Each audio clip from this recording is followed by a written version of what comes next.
ጤናስልን ክብራትና ክብራን ተመልካቾቻችን በእያላችሁበት እንደምንሰነበታችሁ የህይወት ገጾች ዝግጅታችን ነው። በስነ ልቦና ስነ አእምሮና ማህበራዊ ጉዳዮች ላይ የሚያተኩረው ዝግጅታችን ወደ እናንተ መድረሱ ይቀጥላል።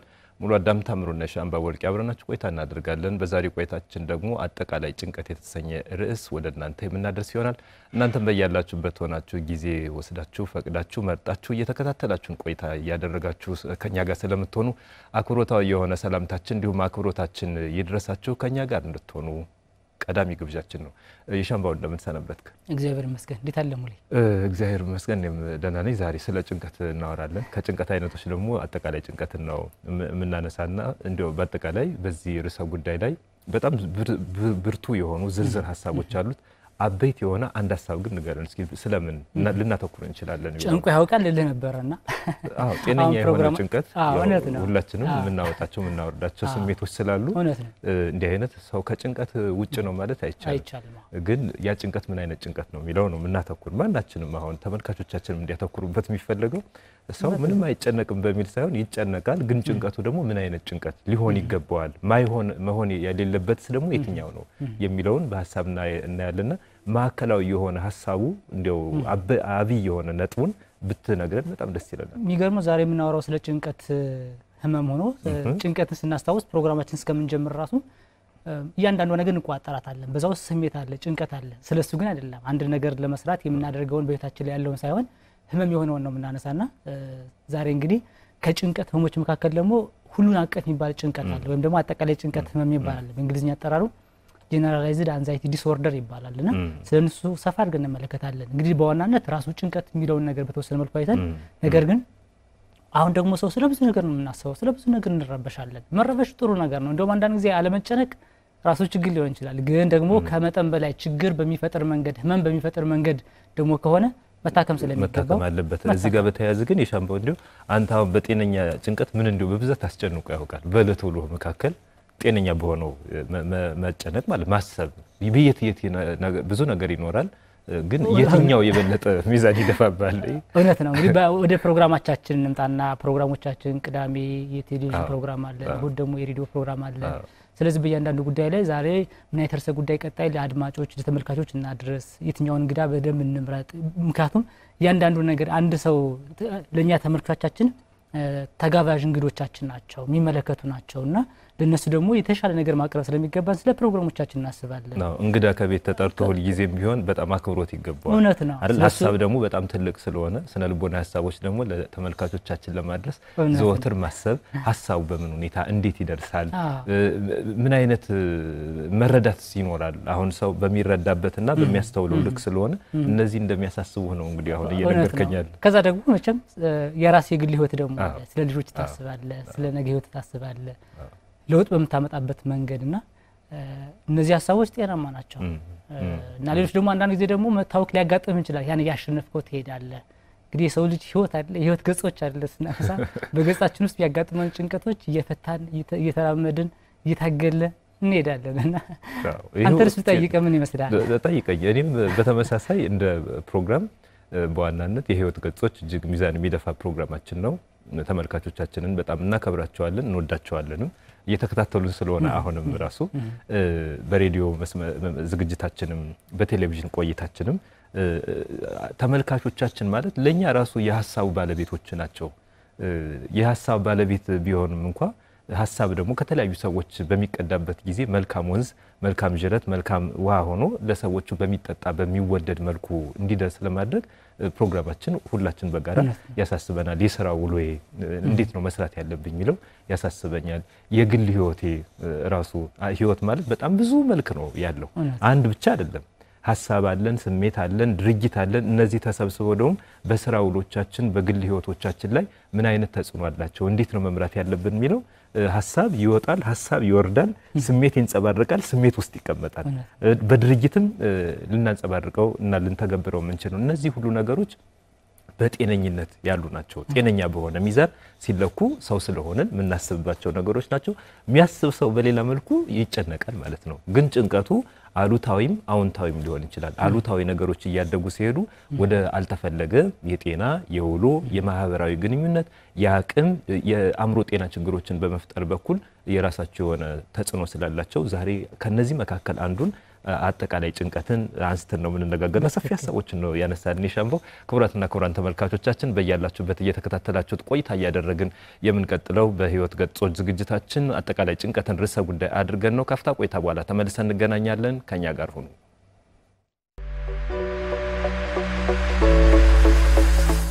የህይወት ገጾች በስነ ልቦናና አእምሮ ጤና ባለሙያዎች የተዘጋጀ ወደ እናንተ የሚደርስ ሳምንታዊ ቴሌቪዥን ፕሮግራም በስነ ልቦና አእምሮ ጤናና ማህበራዊ ጉዳዮች ላይ ባተኮሩ ዝግጅቶቹ ከእናንተ ጋር ይቆያል። ከፍተኛ ልምድ ያካበቱ ምሁራን ሙያዊ ትንታኔ የሚሰጡበትና ልምዳቸውን የሚያካፍሉበት የህይወት ገጾች ምርትና አገልግሎቱን በማስተዋወቅ በአጋርነት ከኛ ጋር ይስሩ። በፕሮግራማችን ታተርፋላችሁ። ከኛ ጋር ስለሆናችሁ እናመሰግናለን። የህይወት ገጾች ቅዳሜ ከረፋዱ 4 ሰዓት እስከ 5 ሰዓት በቀጥታ ስርጭት፣ በድጋሚ ሐሙስ ከቀኑ 11 ሰዓት እስከ 12 ሰዓት ወደ እናንተ ይደርሳል። የሻምበው ብሮድካስቲንግ እና ሚዲያ ፕሮዳክሽን ከአማራ ሚዲያ ኮርፖሬሽን ጋር በመተባበር የህይወት ገጾች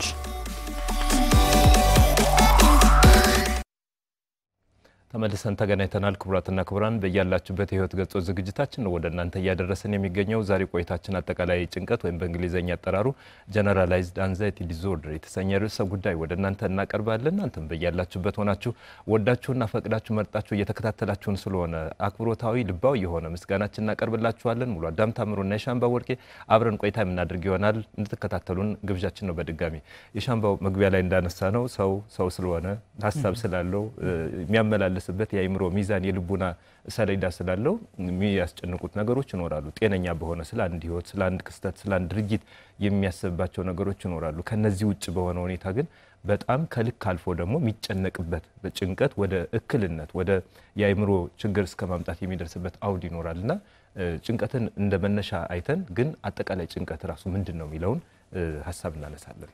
መልካም ሐሳብ ነው ሙሉ አዳም። እንግዲህ ብዙ ጊዜ በፕሮግራሞቻችን ስናነሳ ሁለት መሰረታዊ ነገሮች አሉ። አንደኛ ነገሮችን መረዳት ያስፈልገናል። ጉዳዩ ምንድነው? ጉዳዩን ከተረዳን በኋላ ደግሞ አንዳንድ ጊዜ ደግሞ ህመም ላይ መስለን ይችላል። ብዙ ጊዜ አይምሮ ህመም ላይ ስናነሳ ጉዳዩን ተረድተናል። ለምሳሌ ዛሬ የምናነሳው ጭንቀት ነው አይደል? ጭንቀት መለየት ያስፈልጋል። አንዳንዴ አትጨነቅ አታስብ እንባባላለንና ምናልባት አለመጨነቅ አይቻልም። እንደው መጨነቅ የሰው መገለጫ ነው።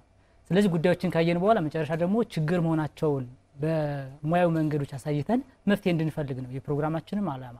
በተለይ የግንቦት ወር ደግሞ የአይምሮ ጤና ግንዛቤ ማስጨበጫ ወር ተደርጎ ይወሰዳል በዓለም አቀፍ ደረጃ ከመስከረም ከጥቅምቱ በተጨማሪና ስለ አይምሮ ህመም ስናነሳ እንድንገነዘብ ነው። እንግዲህ ጭንቀት ስንል አሁን የምናነሳው ቀደም ብለን ያነሳነውን እንድንነሳሳ እንድንበረታ ዓላማችን እንድናሳካ የሚያደርገውን ጉዳይ ሳይሆን ከቁጥራችን ውጭ የሆነውን ህመም የሆነውን ደረጃ ነው። አንድ ሰው መኪና ሲያሽከረክር በአግባቡ ያሽከረከረና ፍሬኑን በሱ ቁጥጥር ስር ውስጥ ከሆነ በሚገባ መኪናው ማሽከርከር ይችላል። ስለዚህ ፍሬኑ ከተበጠሰ ግን ከዛ ሰው ቁጥጥር ውጭ ነው። ምን አይነት አደጋ እንደሚያስከትል አይታወቅም። ከባድ አደጋ ይከሰታል። ስለዚህ በህይወታችን ላይ እኛ የምናስባቸው ሀሳቦች፣ ስሜቶችና ተግባሮች ከኛ ቁጥጥር ውጭ ከሆኑ ጉዳታቸው የከፋ ነው የሚሆነው። ስለዚህ ጭንቀት ስንል የሀሳብ መብዛት፣ ማውጣት ማውረድ፣ ከፍተኛ የሆነ ውጥረት የሚያሳየን ነው። እንግዲህ የጭንቀት ህመም በጣም ብዙ አይነት ነገሮች አሉ፣ ማሳያዎች አሉ። ከዛ ውስጥ ግን ዛሬ ወስደን የምንመለከተው አጠቃላይ የጭንቀት ህመም የሚባለው ነው ወይም ደግሞ ሁሉን አቀፍ የጭንቀት ህመም እየተባለ የሚጠራል። ቀደም ብለን ተስታነሳ እንደነበረው በእንግሊዝኛ አጠራሩ ጀነራላይዝድ አንዛይቲ ዲስኦርደር ይባላል። እንግዲህ ይህን ስናነሳ ሙሉ አዳም የጭንቀት ህመም ላይ ብዙ አይነት ህመሞች አሉ ብለን አንስተናል። እንግዲህ ጭንቀት የሀሳብ መብዛት፣ ማውጣት ማውረድ እና መረበሽ፣ መቋጠር አለመቻል እና ጉዳት ማስከተል ነው አይደል? ከነዚህ ብዙ ነገሮች አሉ። ለምሳሌ ሶሻል ፎቢያ የሚባለውን ወይም ደግሞ ማህበራዊ ሁኔታ ፍርሃት የሚባለው ምን ፈራው ሰው ሲከበን ነው ወይም ደግሞ በሰው ውስጥ ነገሮችን ማድረግ እንዳለብን ስናውቅ በሰው ፊት ስንቆም እንፈራለን፣ እንረበሻለን። ነው ይገመግሙኛል እንዲያረጉኛል፣ በእነሱ ቁጥጥር ውስጥ ሆናለሁ፣ ያሸማቅቁኛል፣ ከነሱ አንሳለሁ ብሎ ሰው ሊፈራ ይችላል። ነገር ግን ጀነራላይዝድ አንዛይቲ ዲስኦርደር ወይም አጠቃላይ ጭንቀት ህመም የሚባለው ግን ስለምን እንደምንጨነቅ ራሱ አናውቀው። እንደም የስነ ልቦና ባለሙያ ወይም ደግሞ ሊቅ ሲግማንድ ፍሮይድ የተባለ የሚጠራው ሰውዬ ፍሪ ፍሎት ይለዋል። ዝም ብለ መንሳፍ፣ ዝም መረበሽ ነው። ምክንያቱም የብዙ ድምር ውጤት ነው። ስለምን እንደም ተጨነቀ አንተ ቀደም ብለ እየጠየቀ ነበር አይደል? ወደ ህመም ሲያድግ ሁሌ መባዘን ነው ያለው፣ ሁሌ ረበሻለሁ፣ ሁሌ ፋታጣለሁ፣ ሁሌ መውጣትና ማውረድ መባዘን አለ። ስለምን እንደሆነ ግን ስፔሲፊክ የሆነ ወይ ውስን ነገሮች አይደለም ያለው። ስለዚህ አጠቃላይ ጭንቀት ህመም የሚባለው በቀን ተቀን ህይወታችን ላይ ለሚያጋጥሙ ማንኛውም ነገር ሁሉ ከፍተኛ የሆነ የውጥረት የመረበሽ ስሜት ነው።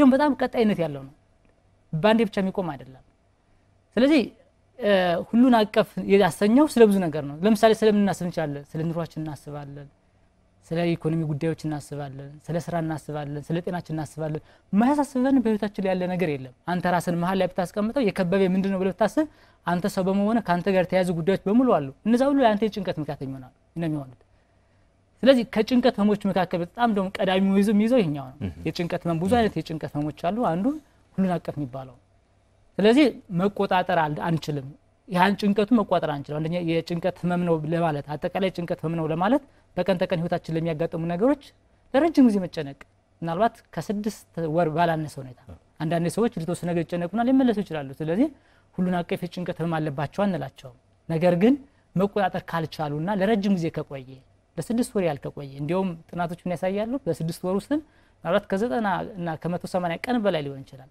ማለት አብዛኛው የቀኑን ክፍል እና ለረጅም ጊዜ የተወሰነ ጊዜ ጋፕ ያደረገ አይደለም ከዛም ባለፈ ደግሞ ጉዳት ካስከተለ ነው ስለ ህይወታቸው ሲያስቡ ስለ ልጆቻቸው ስለ ትምርታቸው ስለ ጤናቸው ስለ ብዙ ጉዳይ ይጨነቃሉ ያን ጭንቀት ደግሞ ማቆም አይችሉም ፈልገውት አይደለም የሚጨነቁ ከዛ ደግሞ በህይወታቸው ላይ ጉዳት ካስከተለ እነዚህ ነገሮች በሙሉ የጭንቀት ህመም ወይም ደግሞ አጠቃላይ የጭንቀት ህመም አለ ተብሎ ይወሰዳል በኋላ ግን መለኪያዎችን ደግሞ እናነሳለን ማለት የጭንቀት ያጠቃላይ ጭንቀት ህመም አለ የለም የሚለውን በዚህ በአእምሮ ህመም መመዘኛ ማኑዋል መሰረት ደግሞ ተወሰነ ሐሳቦችን እናነሳለን በጣም ጥሩ ሐሳቦችን ያነሳው በተለይ ጭንቀት ይሄ አመክንያዊ ባልሆነ ምክንያታዊ ባልሆኑ ነገሮች ላይ ፍርሃትና ስጋት ውስጥ በመሆን ያ ፍርሃትና ስጋት እየጨመረ ከመሄዱ የተነሳ ከቁጥጥር እያለፈ በመምጣቱ የውስጥ ሐሳብ አሉታዊ ስሜቶቹ በሰውነት ውስጥ በአንድ ግለሰብ ህይወት ውስጥ ገዥነት እየኖራቸው እየተቆጣጠሩት መጥተው የህመም ደረጃ ላይ ሲደርስ የጭንቀት ህመም ብለን እንጠራዋለን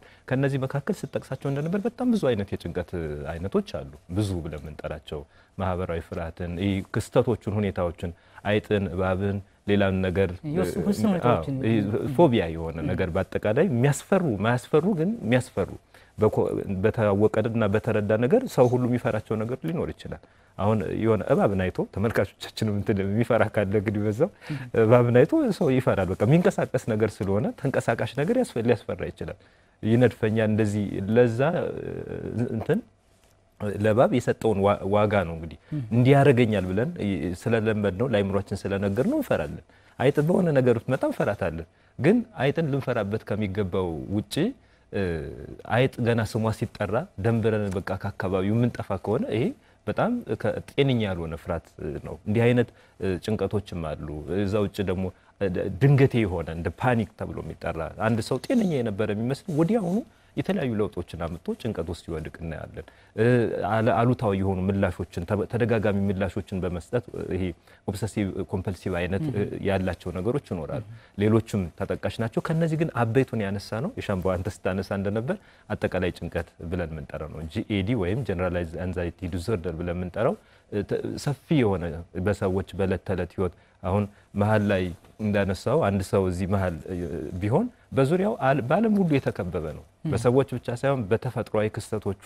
በማህበራዊ ክንዋኔዎቹ በግለሰቦቹ በጓደኞቹ በቤተሰቦቹ የተከበበ ነው እነዚህ ሁሉ ማስተዋል የሚገባን ግን ጥቃቅን በሆኑ ነገሮች ሳይቀር ይልቁንም ደግሞ ያስቸግራሉ ተብሎ በማይታመንባቸው ነገሮች ሁሉ ሳይቀር አንድ ሰው ለረጅም ጊዜ ለነዛ ነገሮች ምላሽ እየሰጠ እየተጨነቀ የሚኖር ከሆነ አጠቃላይ ጭንቀት ነው አሁን ትምህርቱ ሊሆን ይችላል ስራው ሊሆን ይችላል ታመማለሁ ብሎ ሊጨነቅ ይችላል በነገራችን አንድ ሰው ልታመም ይችላል ብሎ ስራ ላጣ ይችላል ልባረር ይችላል እያለ ለራሱ የሚሰጣቸው አሉታዊ ነገሮች ሁለንተናዊ የሆነውን ህይወቱን የሚጎዱበት ተከታታይነት ቀጣይነትና የዕለት ተዕለት ስራውን እንቅፋት የሚያመጡ ከሆነ እንዲህ አይነት ነገሮች የአጠቃላይ ጭንቀት ትርጓሜን ወይም ሐሳብን ይይዛሉ እነዚህ ነገሮች ግን እንዲሁ የሚከሰቱ አይደሉምና መንስኤያቸው ምንድነው ጭንቀት በጋራ የሚጋራው የራሱ መንስኤዎች ይኖራሉ ነጥለን ያወራን ስለሆነ በዛሬ ቆይታችን ግን እንዲያው አጠቃላይ የሆነ ጭንቀት እንደ መንስኤ ለዚህ አይነት አሉታዊ ሐሳብ ድርጊታዊ ምላሾች እንድንሰጥ የሚያደርገን መንስኤ ይኖራል ምንድነው የሚለውን ብንነጋገርበት መልካም ነው ጥሩ ነገር ነው ሙሉ አዳም አንዳንድ ጊዜ በህይወታችን ላይ የሚያጋጥሙ ብዙ ችግሮች አሉ እንደ ግለሰብ ደረጃ በግለሰብ ሁኔታ ላይ የሚያጋጥመን አለ እንደ ማህበረሰብ የሚያጋጥመን ነገር አለ ለምሳሌ ቆም ብለን ብንመለከት እንጨነቅ ብለን ብናስብ በጣም ብዙ እንድንጨነቅ የሚያደርጉን እንድንረበሽ የሚያደርጉን ብዙ ምናልባት ስነ ልቦናችን የሚያውኩን ነገሮች ብዙ ነገሮች አሉ። ነገር ግን ቀደም ብለን በጥሩ ሁኔታ እየገለጽከው ነበር። ምክንያታዊ ባልሆነ መንገድ ስንል ከምን አንፃር ነው? ለምሳሌ በኢኮኖሚ ሁኔታ ላይ አንድ ሰው ምንም ነገር የለው፣ ገቢው ምንም ነገር የለም። የሚያገኘው ገቢና የሚያወጣው ወጪና የሚገባው ገቢ በጣም አይገናኝም። ነገር ግን ስለዛ ጉዳይ ቆም ብሎ ረጅም ሰዓት ወስዶ ቢያስብ ቢጨነቅ ትርጉም አለው ወይ ነው? ምክንያታዊ አይደለም ስንል ከዛ አንፃር ነው ማለት ማሰባችን ለውጥ ሊያመጣ መንገድ አይደለም ማለት ነው። ቀጣይ ለምሳሌ ተማሪዎች አሉ። በተለይ ደግሞ አሁን በተለያየ ሁኔታ ላይ አገር አቀፍ ፈተና የሚፈተኑ ተማሪዎች ሊኖሩ ይችላሉ። ስለዚህ ፈተናን ገና በማሰብ አሁን ላይ ቁጭ ብሎ ፈተና እኮ ሊፈተን ነው፣ ስለዚህ ብለው ቆም ብሎ ቢያስብ ምክንያቱም ስለዛ ነገር ማሰብ ይጠበቅባቸዋል። ግን ማሰቡ መጨነቁ ጉዳዩ ከሚፈልገው ነገር ጋር ትርጉም የለውም፣ መፍትሄ አያመጣም ከሚል አንፃር ነውና እንግዲህ መንስኤዎችን ስናይ ብዙ ነገሮች ናቸው። እንግዲህ አጠቃላይ ጭንቀት ሙሉ አዳም በተለይ በልጆች ከልጅነት ጀምሮ ሊጀምር ይችላልና በጎልማሶች ላይ በጣም ከፍ የሚታየው በጎልማሶች አንዳንድ ህመሞች ለሆነ የእድሜ ደረጃ የሚሰጣቸዋልና ሁሉ ሰው እዚህ ውስጥ ሊገባ ይችላል። ነገር ግን በተለይ ደግሞ ህፃናት ከልጅነት ጀምሮ እና ደግሞ እዚህ በጎልማሳ ብዙ ኃላፊነት ላይ ባሉ ሰዎች ላይ ባሉ ብንመለከት በጣም ሰፋ ብሎ እንመለከተዋለንና ስለዚህ ምክንያቱ ምንድነው ብለን ስናስብ ሶስት መሰረታዊ ነገሮችን እናንሳምሉ አዳም። አንደኛ ተፈጥሯዊ ምክንያቶች አሉ። በተፈጥሮ ምናልባት እኛ እንድናስብ እንድናቀድ የሚያደርጉ ነገር እኮ አእምሯችን ላይ ያሉ ወይ አንጎላችን ላይ ያሉ ነገሮች እንመጣለን እና ተመልከቻለን። መልካም ጤና ይስጥልን። ጤና ይስጥልን። አብሮ ይስጠን። ማንን በል ከየት ነው? አበበ ካቻ። ሐሳቦትን በአነሳ ነው ርዕሰ ጉዳይ ላይ አጠቃላይ ጭንቀት የሚል ነው ያነሳና ስለደወሉ በጣም እናመሰግናለን። ሐሳቦትን ጥያቄዎትን መቀጠል ይችላሉ። እሺ ሐሳብ መጨናነቅ አሁን ከሰላሙ ማጣት እና አንዳንዴ የሆነ ፌንት የመንቀል ማለት ዝም ብሎ በጭንቀት ብቻ ማለት እሱ እንዳው ከጤና ጋር የተያያዘ ነው። በቃ በሕክምና ምንም አይነት ነገር የለም። ግን እዚሁ ላይ የሆነ ተኩስ ሲሰማ የሆነ ቤተሰብ የሆነ አካል ሲጎዳ ምናምን ያ የሆነ አካል እንደዚህ ሆነበት ሲባል በቃ ወዲያውኑ በጭንቀት ዝም ብሎ በቃ ይታመማል ነው። በሕክምና ደግሞ ምንም አይነት ነገር የለውም። ይሄ አሁን ምንድን ነው የሚባለው? ምናልባት ተመልካቻችን ከመቼ ጀምሮ ከዚህ በፊት እንዲያ ነገሮች ነበሩ? ከልጅነት ጀምሮ ያሉበትን የእድሜ ደረጃም አነስተውልን በተደጋጋሚ ይከሰታል ይህ ጉዳይ? አዎ አልፎ አልፎ። ምናልባት ከዚህ በፊት የነበሩት በልጅነት ህይወት ላይ ምን ይመስል ነበር ያለው ስሜት፣ ህይወቱ ነገሮችን የማስተናገድ ሁኔታ በቀን ተቀን ያለው ህይወቱ ላይ? ከነቀን እንኳን ብዙም አይደለም። በፊት ላይ ግን ያው አንዳንድ ቤተሰብ ጋር ጭንቀት ሲፈጠር ምናምን መናገር ማትችለው ነገር ሲሆን ያው ትናደዳለህ ምናምን። ያኔ በቃ ውስጥ ላይ ስለምትናደድ ምናምን መጨናነቅ ይኖራል። ምን ልበል እንደው እናቴን ጥፋተኛ አባቴን ጥፋተኛ የሚለውን ነገር እንትን ስትል ያው እንትን የማለት ባህሪያ ራስን የመሳት ባህሪያ። እሺ ስለደወሉ በጣም እናመሰግናለን። ሐሳቡን ይጋሩናል፣ ይከታተሉን። እሺ ወደ አነሳ ነው መንስኤ ስለሆነ ያቋረጠን እያነሳን ነበርና አንድ ነገር ለመፈጠር ህመም ለመፈጠር ምክንያቶች ይኖራሉና አሁን ወደ አእምሮ ህመም ስንመጣ አንድ ውስን ነገር አይደለም ወደ አእምሮ መታወክ እንድንገባ የሚያደርግና የብዙ ድምር ውጤት ነው። አሁን ሌሎች አካላዊ ህመሞችን ብንመለከት በተለይ እነዚህ ተላላፊ በሽታዎች ከሆኑ ያን ህመም ያመጣው ነገር በደንብ ባለሙያዎች መንገድ በደንብ ይገለጻል። ይህ ጉዳይ ለዚህ ነው ምክንያት ተደርጎ ማለት ነው። አእምሮ ህመም ግን የብዙ ድምር ውጤቶች ስለሚሆን የብዙ ችግሮች ድምር ውጤት ይሆናልና እነዛ ነገሮች አንድ ባንድ እንመለከታቸዋለን። አንደኛ ተፈጥሯዊ ምክንያቶች የሚባለው ተፈጥሯዊ ምክንያት ስንል ለምሳሌ ዘረመል መውሰድ እንችላለን። ዘረመል ማለት ከቤተሰቦቻችን ምንጋራው ክሮሞዞም አለ አይደለ? መልካችን የወሰድንባቸው እያንዳንዱ ብኖ የወሰድንባቸው። ስለዚህ ከቤተሰቦቻችን መካከል ያለ ጭንቀት ከነበረ በጄኔቲክ አማካይነት ወይም በዘረመል አማካይነት ከአንዱ ወደ አንዱ እንደሚተላለፍ ጥናቶች በደንብ ያሳያሉና ዘረመል እንደ አንዱ መገለጫ ነው። ከዛም ባለፈ ደግሞ አንጎላችን ነው። ብዙ ጊዜ በፕሮግራሞቻችን ላይ እናነሳለን ሙሉ አዳ አንዳንድ ጊዜ ዝም ብለን ቆመን ስንሄድ ሰው ውስጡን ቢመለከት በጣም እኮ የሚገርም እኮ ሳይንስ ነው ያለ። የልባችን አሰራር የኩላሊታችን አሰራር የሚሰሩትን ስራ ብንመለከት ከዛ አልፎ ደግሞ ወደ አንጎላችን ሄድና አንጎላችን አእምሮን ከማሳታችን በፊት አንጎላችን ያለ አንጎላችን ላይ ደግሞ እንዲሰሩ የሚያስችሉ ቅመሞች አሉ፣ ንጥረ ነገሮች አሉ። የነዛ መዛባት ነው ስሜቶቻችን ሐሳቦቻችን እያንዳንዱ እንዲዛባ የሚያደርገውና ከዚህ ጋር በተገናኘ እንግዲህ ከአንጎላችን ላይ ያሉ የነዚህ የቅመሞች ኒውሮትራንስሚተር ኬሚካል የሚባሉት የነዛ ነገሮች መዛባት ከጭንቀት ጋርና ከፍርሃት ጋር ያለው ስሜቶች እንዲፈጠሩ ያደርጋል ይችላል። አሁን ደስ ይለን እኮ ዝም ብሎ አይደለም ደስ የሚለን፣ ስንከፋ ዝም ብሎ አይደለም የምንከፋው። የአንጎላችን ላይ ያሉ የነዚህ መልእክት አመላላሾች ንጥረ ነገሮች ይዛባሉ፣ ይቀየራሉ አሰራራቸው።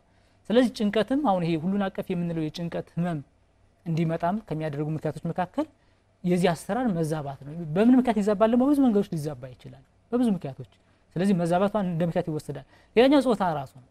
የሚገርመው አንዳንድ ህመሞች ከጾታ ጋር በጣም ይገናኛሉና በተለይ የድብርት የጭንቀት ህመሞች በሴቶች ላይ በጥፍ ከሁለት እጥፍ በላይ በጣም ከሁለት እስከ 3 እጥፍ ይጨምራልና ሴት መሆንም እንዳንድ አጋላጭ ይወሰዳል። ስለዚህ ተፈጥሯዊ ምክንያቶች አሉ።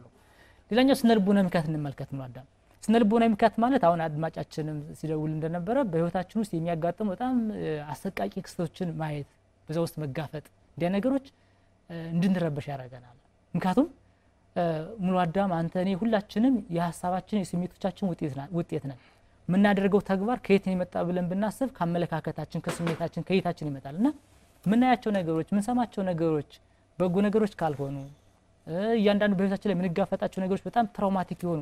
ትራውማቲክ ስንል ምንድነው? አእምሮን በጣም የሚያቆስሉ አእምሮን በጣም የሚጎዱ በጣም ለማየት ለመስማት በጣም የሚከብዱ ነገሮችን በህይወታችን ላይ ይከሰታል ያጋጥመናል ብለን ማናስባቸው ነገሮች ሲያጋጥሙ አሳሰቦቻችን ይታችሁን ይቀየራሉና ስለዚህ በህይወታችን ላይ የሚያጋጥሙ አሰቃቂ ክስተቶች ለአጠቃላይ ጭንቀት ያጋጥማሉ፣ መንስኤ ይሆናሉ። ተመልካቾች አሉን። ጤና ይስጥልን። አብሮ ይስጥልን። ማንን በል? ከየት ነው? አበበ ከደብረ ብርሃን። አበበ ከምን? ከደብረ ብርሃን። ከደብረ ብርሃን ስለደወሉልን በጣም ደስ ብሎናል። ሐሳቦትን ባነሳ ነው ርዕሰ ጉዳይ ላይ ጥያቄም ይሁን ሐሳብ መቀጠል ይችላሉ። አይ በጣም ጥሩ። እኔ ያው ያለብኝ ነገር አሁን የምትናገሩት ነገር ማለት ያስተጋባል እስኪ ቀጥሉ። እናንተ የምታነሱት ነገር ማለት ነው እኔ አለብኝ እና መድኃኒት እየወሰድኩ ነውና ማለት ያለብኝ ጀነራል አንግዛይቲ ዲስኦርደር አለ ተብሎ ነው መድኃኒት እየወሰድኩ ነውና 3 ወር ሆኖኛል እኮ መድኃኒቱን እየወሰድኩ ያለው። ስለዚህ በሽታው ማለት ሙሉ ለሙሉ ጠፍቷል ማለት አይቻልም፣ ግን የተወሰነ አንዳንድ ምልክቶች አሉ።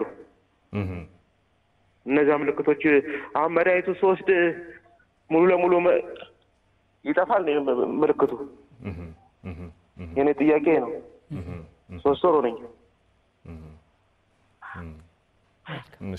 ተጨማሪ ጥያቄ አለ ሻምባው? በኋላም ቆይታ ያደርጉ። ምናልባት በኋላ ሐሳቦችን እናነሳለን። ከህክምና ከባለሙያ ጋር ክትትል ማድረግ ይገባቸዋል። ለመድኃኒቱ ያላቸው አመለካከትም በጎ አድርገው ክትትሎች ማድረግ ይገባቸዋል። በኋላ ግን ምላሹን ደግሞ በጋራ እናየዋለን። እሺ ተመልካቻችን ስለደወሉ ደስ ብሎናል። ሐሳቡን እንጋራለን፣ ይከታተሉን። እሺ እንደ መንስኤ ነው ስነልቦናዊ መንስኤዎችን ከስነልቦና አንፃር የሚታዩ መንስኤዎችን እያነሳን ያቋረጥን መቀጠል እንችላለን። እንግዲህ በህይወታችን ላይ የሚያጋጥሙ የተለያዩ ምስቅልቅል የሆኑ ነገሮች፣ በጣም ከባድ የሆኑ አሰቃቂ ነገሮች ከግል ህይወታችን ባለፈ ደግሞ እንደ ማህበረሰብ የሚያጋጥሙ ክስተቶች ሁሉ እንድንረበሽ እንድንጨነቅ ቀደም ብለን ስናነሳ በእለት እለት ህይወታችን ላይ በሚያጋጥሙ ነገሮች ውስጥ ከባድ የሆነ የፍርሃት ስሜት የመረበሽ ስሜት ያለው። ስለዚህ በእለት ህይወታችን ላይ ምን እያጋጠመን ነው? የአኗኗራችን ዘይቤ ቀደም ብሎ በነበረው ፍጥነት ነው ወይ ይሄድ ያለው ነው ወይስ ተዛብቷል? ስለዚህ ለዛ የምንሰጠው ምላሽ ስለሚኖር ማለት። ስለዚህ እነዚህ ነገሮች እንዳንድ አጋላጭ ናቸው። ሌላኛው የልጅነት ህይወታችን ምን ይመስላል? ሰው ድንገት የምናገኘው አይደለም፣ የሆነ ርስት ነገር አይደለም፣ የመጣንበት መስመር ውጤት ነን። ብዙን ጊዜ ስለምናነሳው ሰው በወንስም ስለሚመሰል ከምንጩ ተነስቶ የሄደበት አሻራ ሁሉ ማንነቱን ስለሚገልጠው፣ ስለዚህ እኛ በልጅነታችን በህይወታችን ላይ ምን ነገሮችን አሳልፈናል። ስለዚህ እነዛ ነገሮች ሁሉ አሁን ላለን የስነ ልቦና ሁኔታ ዋጋ አላቸው። ለምሳሌ በልጅነት ላይ በጣም ከባድ ችግሮችን የተጋፈጥን አድገን ከሆነ በጣም ከባድ በጥቃት ውስጥ አድገን ከነበረ፣ ጥቃት ስንል ደግሞ ብዙ አይነት ጥቃቶች አሉ። ለምሳሌ ስነ ልቦና ጥቃቶችን ብንወስድ በወላጆቻቸው ሳይቀር ሊደርስባቸው ይችላል። የማሸማቀቅ፣ የማዋረድ፣ አቅም ቢስ እንደሆነ መሰማት፣ ሁሌ ግርፊያና አካላዊ ቅጣት ሊሆን ይችላል፣ የስሜት ቅጣት ሊሆን ይችላል። ስለዚህ እነዚህ ነገሮች በዛ ሰው ስነ ልቦና የሚፈጥሩ ጫና አለና ስለዚህ በልጅነት ላይ ከባድ ጠባሳ ካሳደረ አሁን ላይ ያለ ማንነት ይገልጽልናል። ምክንያቱም አዋቂነት የልጅነት ውጤት አይደለ? ያንድ ማሳያ ነው በልጅነት ላይ። ከዛም ባለፈ ደግሞ ስሜትን የመቆጣጠር እና የመግራት ልምዳችን ምን ይመስላል? ለምሳሌ በእያንዳንዱ በህይወታችን ላይ ለሚያጋጥሙን ችግሮች የመረበሽ የመፍራት እና ያልተገባ ምላሽ የምንሰጠው ከምንድን ነው ብለን ካሰብነ ሌላኛው ስነ ልቦና ማሳያ ያለን የስሜት ብስለት ነው። ስለዚህ ስሜት ብስለታችን በጣም ዝቅተኛ ከሆነ ጽኑ አንሆንም፣ እንደክማለን፣ እንዝላለን፣ እንረበሻለን። የሚገርመው ሌሎች ህመሞች አሁን በተለይ የጭንቀት ህመም በአካል ሁሉ ነው የሚገለጸው። እንደውም በኋላ ጉዳቱ ጋር እናገናኘዋለን። ለብዙ ነገሮች ነው የሚያጋልጣል። ለምሳሌ በጣም ጭንቀት ይህን ፕሮግራም እንኳን ለመምራት ከባድ ጭንቀት ውስጥ ምንገባ ከሆነ እጃችን ይንቀጠቀጣል። የምናገረው ንግግር ነው ክራክ የሚያደርገው በብዙ መንገድ ማለት ነው። ስለዚህ ይሄ ነገር ከየት ነው የመጣ? ስለዚህ በህይወታችን ላይ ነገሮችን መጋፈጥ አለመቻል፣ ችግሮችን በአግባቡ መፍታት አለመቻልም ጭምር ነው አይደል? ስለዚህ ጽኑ አለመሆን ወይም ደግሞ አሁን ያነሳ ነው የስሜት ብስለት አለመኖሩ ችግሮችን እንዴት መፍታት እንዳለብን እንዴት መቋቋም እንዳለብን የሚያጋጥመንን ያጋጠመን ጭንቀት ስሜታችንም አካላችንም አእምሯችንም ሳይጎዳ እንዴት ባገው ማኔጅ እናደርገዋለን እንወስነዋለን የሚለው ነገር ተሰጥቶ ከሌለን አቅም ከሌለን ግልፍተኛ እንሆናለን ወይ ደግሞ ስሜት እንረበሻለን። ከዚህ ጋር በተገናኘ አመለካከታችን ብንወስደው እንደውም ብዙን ጊዜ እኛ ራሳችን መልሰን ህመም ውስጥ እንድንገባ እናደርገዋለን። ሰው ራሱ መልሶ ባለንጋ ይገርፋል። ባለንጋ ማለት በህይወታችን ላይ የሚያጋጥሙ ነገሮች ሁሉ የምንሰጠው ምልከታ ምን ይመስላል? ችግር እንኳን እንዲያጋጥሙኛል፣ ኢኮኖሚካል ችግር አጋጥሙኛል፣ በህይወታችን ላይ በጣም ብዙ መስቀልቅል አጋጥሟል፣ ያ ችግር እየጎዳኝ ነው። መልሼ ደግሞ አመለካከቴን በጣም ለዓለም ለአካባቢ ለሰዎች ያለ ደግሞ ጨለምተኛ ያደርገዋለሁ። እይታ ደግሞ አመለካከትን ይወልዳል። አመለካከት ደግሞ አቋማችን ነው። አቋማችን ደግሞ ይሄ አሉታዊ አቋም ከሆነ ሁሌ ለዛ መጥፎ ማንነት ማደሪያ እንሆናለን። እነዚህ ሁሉ እንድንረበሽ ነው የሚያደርጉት።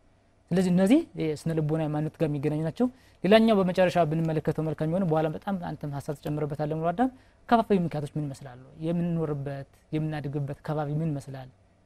በጣም ብዙ ያልተረጋጋ ማህበረሰብ ውስጥ ለጭንቀት የሚያጋልጥ ለፍርሃት የሚያጋልጥ ባልተረጋጋ ሁኔታ ውስጥ የምናድግ ከሆነ አስተዳደጋችን ለመረበሽ እንገለጣለን። አንዳንዴ ይሄን ቀውስ ብቻ አይደለም የሚገናኘው። ለምሳሌ ቤተሰባችን ምን ይመስላል? ቤተሰብ ሁሌ ጭቅጭቅ የበዛበት ቤተሰብ ነው ያለው። አካባቢው ሁሌ ጭቅጭቅ ንርትርክ ሁሌ በጣም ወከባ የበዛበት ነው። በዛ መንገድ ነው የምንኖረው። ከዛም በተጨማሪ ደግሞ ማህበራዊ መስተጋብራችን ምን ይመስላል? ሁሌ ብቻችን ጋር ነው የምንኖረው። የሚገርመው ነው አዳም አንዳንድ ጊዜ ከሰው ጋር ስንከበብ ደስ የሚገርመው ሆርሞንም ስለሚመነጭ ነው። የደስታ ሆርሞኖች ይመነጫሉና ሰው ጋር ስንገናኝ ስናወራ ምናገኘው ፋታ አለ፣ ምናገኘው ደስታ አለና ግን ሁሌ ብቸኛ ከሆነ ብቻችን እንኖረው ጧት እንወጣለን፣ ብቻችን ስራችን ጋር እንኖራለን፣ ማታ እንገባለን። ሐሳባችን እንኳን ሸር የምናደርገው የለም። ከተገናኘንም ማህበራዊ ሚዲያ ጋር ነው የምንገናኝ። ከማያውቁን ሰዎችና ጭንቀት ከሚጭኑ ሰዎች ጋር ራሳችን ልናወል እንችላለን። ስለዚህ ማህበራዊ መስተጋብራትን በእጅጉ የራቀ ነው፣ ብቻችን ያለ ነው። ስለዚህ ብቸኝነት ደግሞ አንዱ ለጭንቀት ለመረበሽ አሁን ለምናነሳው ሁሉን አቀፍ ጭንቀት የሚያጋልጥ ነውና እንዲያ ነገሮች ከዛም ባለፈ ግን እንደ ከባድ ደግሞ ብንመለከተው ማህበራዊ ሁኔታዎችን ብንመለከት በጦርነት ውስጥ በግጭት ውስጥ ባለመረጋጋት ውስጥ በኑሮ ውድነት ውስጥ ሰው ሲኖር እንደ ነገሮች ያጋጥማሉ፣ እንደ አይነት ጭንቀቶች ያጋጥማሉና የብዙ ድምር ውጤት ነው ሙሉ አዳም። ዝርዝር ሐሳቦችን ያነሳው ይሻምባው ደስ ይላሉ ሐሳቦች። በሙያዊ ሐሳብ እነዚህ መሰረታዊ የሆኑ እንደ መንስኤ የሚቆጠሩ ተያያዥነታቸውም ደግሞ አጋላጭነት ያላቸው ነገሮች ናቸው። ካናሳቸው በተጨማሪ አንድ ሁለት ሐሳቦችን እንዲሁ ጣልጣል ብናረግበት መልካም ስለሆነ በተለይም ጭንቀት በራሱ ከውስጣችን ያለ ነገር በሐሳብ በስሜት በድርጊት ገልጠነው ያ ድርጊት ወዳልተፈለገ ነገር ሊወስደን ይችላል። ስጋት የተሞላበት ፍርሃት የተሞላበት ከሆነ አባባሽነትና መንስኤነት ከሚኖራቸው ነገሮች መካከል አንዱ ግን የሱስ ጋር የሚኖረው ልምምድ ነው።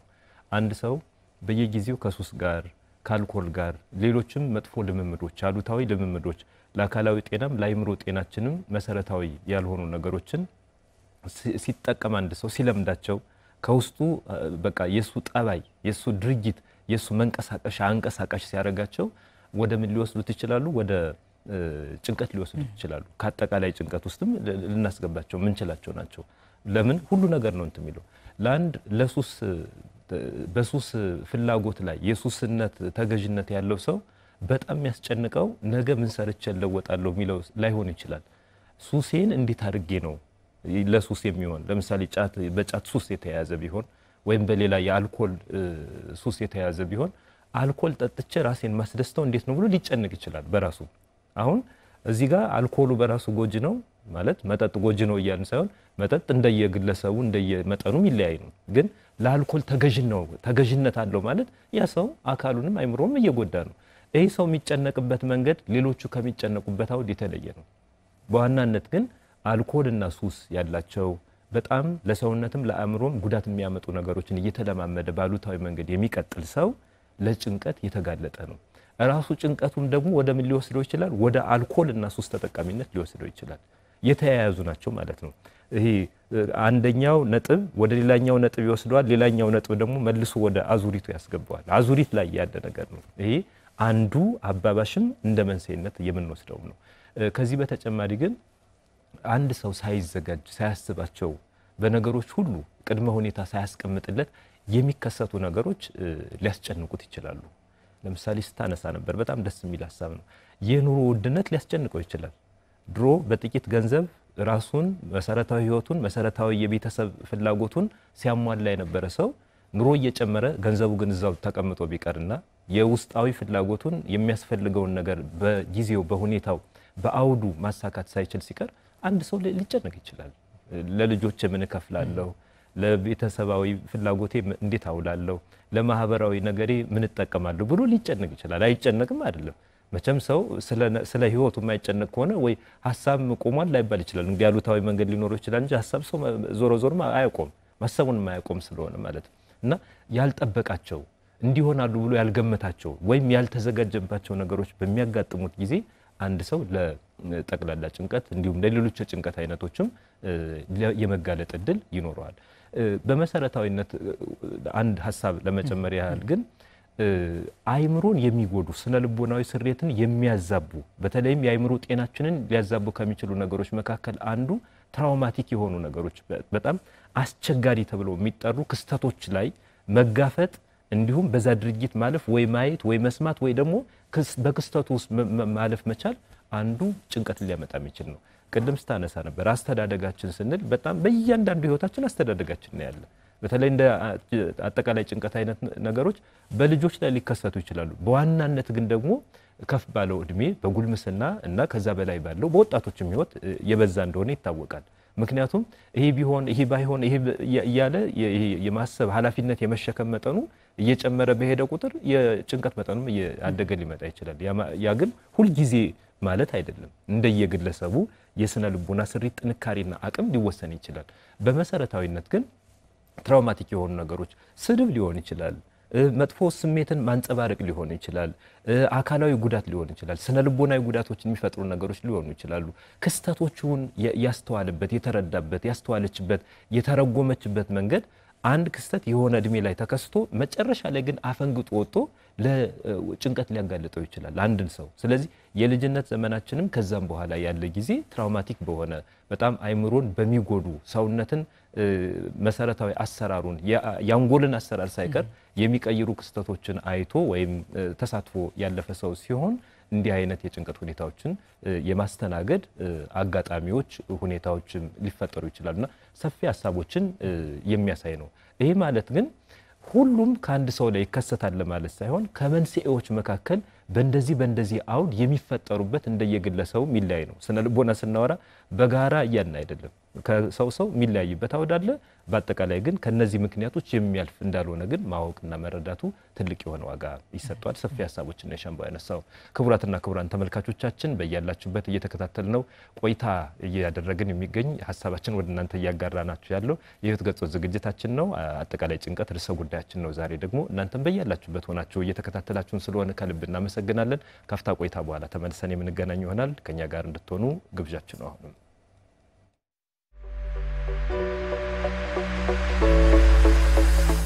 የህይወት ገጾች በስነ ልቦናና አእምሮ ጤና ባለሙያዎች የተዘጋጀ ወደ እናንተ የሚደርስ ሳምንታዊ ቴሌቪዥን ፕሮግራም በስነ ልቦና አእምሮ ጤናና ማህበራዊ ጉዳዮች ላይ ባተኮሩ ዝግጅቶቹ ከእናንተ ጋር ይቆያል። ከፍተኛ ልምድ ያካበቱ ምሁራን ሙያዊ ትንታኔ የሚሰጡበትና ልምዳቸውን የሚያካፍሉበት የህይወት ገጾች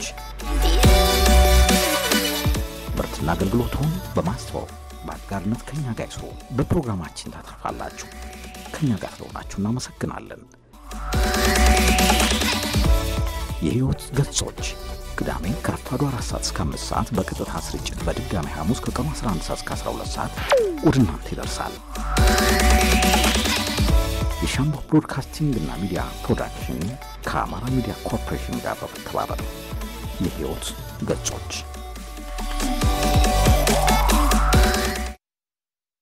ተመልሰን ተገናኝተናል። ክቡራትና ክቡራን ተመልካቾቻችን በእያላችሁበት የህይወት ገጾች ዝግጅታችን ወደ እናንተ እያደረሰን የሚገኘው መርጣችሁ እየተከታተላችሁን ስለሆነ ከልብ ነው የምናመሰግነው። ሀሳቦቻችሁን ለመጋራት ያህል 058 328 28 የስልክ መስመራችን ነው። ከርዕሰ ጉዳያችን ጋር ሀሳብ ጥያቄም ካለ መሳተፍ ይቻላል። አሁንም ደግሞ ቀሪ ሀሳቦቻችን እንድትጋሩን በአክብሮት ግብዣችን ነው። የሻምባው እንዳነሳ ነው በተለያዩ መንስኤዎች አማካኝነት በአንድ ሰው ህይወት ውስጥ ጭንቀት ሊከሰት ይችላል። ያ ደግሞ የተለያዩ ጉዳቶች አሉት። ግን ከጉዳቱ በፊት እንድናየው የሚያስፈልገው አንድ ሰው አጠቃላይ ጭንቀት አለበት ሲባል ወይም ደግሞ ለዚህ አይነት ስጋት የሚያጋልጡ ነገሮች እንዳሉ ለመረዳት የሚያስችሉ ምልክቶች፣ መለኪያዎች፣ ማሳያዎች እንደ መገለጫ የሚወሰዱ ነገሮችን ብናስተውላቸው እጅግ መልካም ይሆናል። ተመልካቾቻችንም እንዲያው ጨንቆኛል እኮ ታምም ያለው እኮ በሚል እንደ አዲስ እንዲጨነቁበት ሳይሆን መሰረታዊ ማሳያዎች ስላሉ እነዚህን ማሳያዎች ወስደው በዙሪያችንም ሰው ካለ አንዳንዴ ስለ ራሳችን ብቻ ሳይሆን ስለ ሌሎች ሰዎች ማሰብ ይኖርብናል። ስናስብ ደግሞ ወዳጃችንን፣ ቅርባችንን፣ ሌላውም ሰው የሆነው ሁሉ እንድናግዘው ስለሚያስችል እንዲያው እንደ መገለጫ እንደ መለያ ማሳያዎችን እናንሳቸው። ጥሩ ሀሳብ ነው። አንደኛ እንግዲህ ህመም ነው ብለን ለማስቀመጥ ራሱ መመዘኛ ስላለው ተመልካቾቻችንም ሀሳቦች ምልክቶችን ስናነሳ አይሄ እኮ ከኔ ጋር አለብኝ ስለዚህ ታምኛለህ ብለው ማሰብ አይገባቸውም። የሚገርም ስርጭቱን ስንመለከተው 3% ማለት ከ100 3 በጣም ብዙ ነው። ወደ አሁን ከ120 ሚሊዮን የምንጠጋ ህዝቦች ላይ በጣም ብዙ ነውና ምልክቶችን በደንብ ስናነሳ ይህ ምልክት ከኔ ጋር ይገናኛል ብለው ወደ ባለሙያ እንዲሄዱም ያገለግላል። በጣም ጥሩ እንመለሳለን። ተመልካቻለን ጤና ይስጥልን። አቤት ጤና ይስጥልን። አቤት ማንን በል ከየት ነው?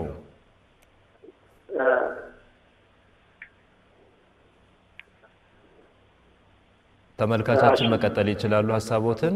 እሺ ሻለቃ ሸፍ ይባላል ከሳዊ ዞን ጥያቄ ነው። እሺ አንዳንድ ጊዜ የሆነ ይሄ ነገር ሊሆን ይችላል ብለህ ስታስበው ገና ሀሳብ ላይ ባየር እያለ ማለት ነው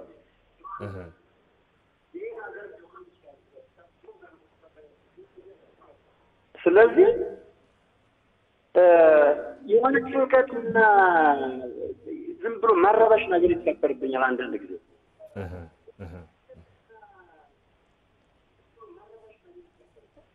ቴሌቪዥን ከፍተው እያናገሩን ይመስለናል። ቴሌቪዥኑን ዘግተው ሀሳቦትን ቢገልጹልን። አሁን ይሰማናል። ይቀጥሉ። እና እዚህ ግን መረበሽ ብሎ የሆነ ፍርሃት ምን ነገር ተደጋጋሚ ምር ያሉትን ማቋረጫ ያለው ከዚህ በኋላ የሆነ የሚያሰብት ነገር ሲሰማኝ ነው ወይም ሳስበው ይሄ ነገር የሚሰማኝ ያድ ወይ ለምሳሌ የሆነ እውቀት ብጥብጥ ሊፈጠር ይችላል ወይም የሁለታችን ሊነሳ ይችላል ብዬ በማስብበት ጊዜ በዚያ ሙያም ስለነበርኩበት ማለት ነው። ኦኬ ከዚህ በኋላ ያ ነገር ከተከሰተ በኋላ ደግሞ ተመልሶ ያኛው ስራ ደግሞ ሙሉ ይወገዳል በራሱ ጊዜ ያለምንም ሕክምና ያለምንም አማክሮ እና ይሄ ነገር ከእንዴት የተነሳ ነው የሚል ጥያቄ ስላለኝ ነው። አመሰግናለሁ። እኛም እናመሰግኖታለን። ሀሳቡን ይጋሩን፣ ይከታተሉን። ተመልካቻችን ከልብ ነው የምናመሰግን። የሻምባው ስታነሳ እንደነበር የራሱ መለኪያዎች አሉትና መለኪያዎችን እንያቸው። መለኪያዎች እንግዲህ ስንል አንደኛ ከልክ በላይ መሆን ነው የሚገባው። ከልክ በላይ ለተደጋጋሚ ለ6 ወር መቆየት ይገባዋል። የመረበሹ ስሜት ማውጣት ማውረዱ መባዘኑ ከፍተኛ የሆነ የፍርሃት ስሜቱ የጭንቀት ስሜቱ በተካታይነት ለ6 ወር መቆየቱ አንዱ መገለጫው ነው። ሌላኛው መቆጣጠር አለመቻል ነው። እንግዲህ እየተጨነቅነ ነው እየተረበሽነ ነው በህይወታችን ላይ ስለሚያጋጥሙን ነገሮች ከልክ በላይ እንረበሻለን። ነገር ግን ይህን ጭንቀት ግን ማቆም አለመቻላችን ነው። ስለዚህ ማቆም አልችልም። ምክንያቱም አንድ ሰው ፈልጎት አይረበሽም፣ ፈልጎት አይጨነቅም። እስካሁን ደግሞ ሊጨነቅ ብሎ መቼም አይጨነቅምና ነገር ግን የሚጨነቀውን ጭንቀት ማቆም ይቸገራል። አንደኛው መገለጫ ይሄ ነው።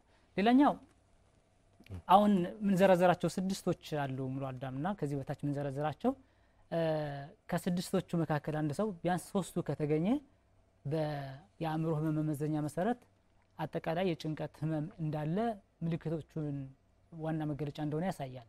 እንዳነሳ ነው ረጅም ጊዜ መቆየት አለበት እስከ 6 ወር። ይህ መሰረት አድርጎ ግን በጣም ከፍተኛ የሆነ የመረበሽ ስሜት ያለ መረጋጋት ስሜት ብዙ ጊዜ የመረበሹና ያለ መረጋጋቱ ስሜት የሚባለው ከምን ጋር እንጠቃለን ማለት ለምሳሌ ስራ ላይ ቁጭ ብለ ስራ መስራት አትችልም የሆነ ጉዳይ ላይ ሆነ ጉዳይ ላይ ትኩረት አድርገህ መስራት አትችልም ስለዚህ ሁሌ ሂድ ላይ ያለ ሁሌ መረበሽ ላይ ያለ ሁሌ ያለ መረጋጋት ስሜት ላይ መሆን ነው አንደኛው መገለጫ ሌላኛው መገለጫ በሁለተኛ ደረጃ የምናነሳው ከነዚህ ከ6 ከምንላቸው መካከል ባረባ ወይም ደግሞ በቀላል ነገሮች ሁሉ የቁጣ ስሜት ለምሳሌ እኔ በጣም በጭንቀት ውስጥ ስሜት ውስጥ ከሆንኩኝ እጄ ልጆችን ልደባደብ ይችላል ልቆጣ ይችላል ከጓደኞች ጋር ጥሩ መስተጋብር የለኝም ስለዚህ በጣም ስሜት በጣም ቁጣ አይነት ስሜት በጣም ብስጩ አይነት ስሜት መሆን ይሄ በሁለተኛ ደረጃ ማንሳት እንችላለን ከዛም በተጨማሪ ደግሞ ትኩረት መስጠት አለመቻል ማለት ነው ለምሳሌ አሁን ስለ ፕሮግራሞቻችን እያወራን ነው ስለ ፕሮግራም ዝግጅት ማድረግ ያስፈልገናል ግን አምሮችን ላይ ግን መረጃዎች የሉ አንድ ተማሪ ትምህርቱ አለ ወይም አንደኛው ሰው የሆነ ሰው ጉዳይ አለ